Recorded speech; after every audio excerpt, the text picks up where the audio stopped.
നമ്മുടെ കേരളത്തിൽ ഇന്ന് വരെ നടക്കാത്ത വലിയ ഒരു പരിപാടി 19-ാം തീയതി പൊന്നാനിയിൽ വെച്ച് നടക്കുകയാണ്. പൊന്നാനി എന്ന് പറയുമ്പോൾ മലപ്പുറം ജില്ലയാണെങ്കിലും നമ്മളോട് ചേർന്ന് നിൽക്കുന്ന ഒരു ജില്ലയാണ്.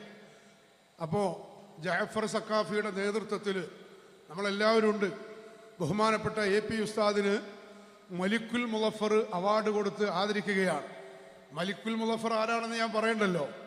മലിക്കുൽ മുളഫർ ധീരനായൊരു രാജന, ഹിർബൽ ഭരിച്ചവരാണ് വൻധർമ്മിഷ്ഠന, മൗലിദ് കഴിക്കാൻ ഏറ്റവും ഉത്സാഹമാ, മസം റബീഉൽ അവ്വൽ എന്താഘോഷമാ. അതാണ് മലിക്കുൽ മുളഫർ. അപ്പോൾ ആ മലിക്കുൽ മുളഫർ അവാർഡ് AP ഉസ്താദിന് കൊടുക്കുകയാണ്. ബഹുമതി പത്രവും 11 ലക്ഷം രൂപയുമാണ് അവാർഡായി സമ്മാനിക്കുന്നത്. വലിയ പരിപാടിയാണ്. ഇൻഷാ അല്ലാഹ് നമ്മളെല്ലാവരും അതിൽ പങ്കെടുക്കണമെന്ന് അഭ്യർത്ഥിക്കുന്നു.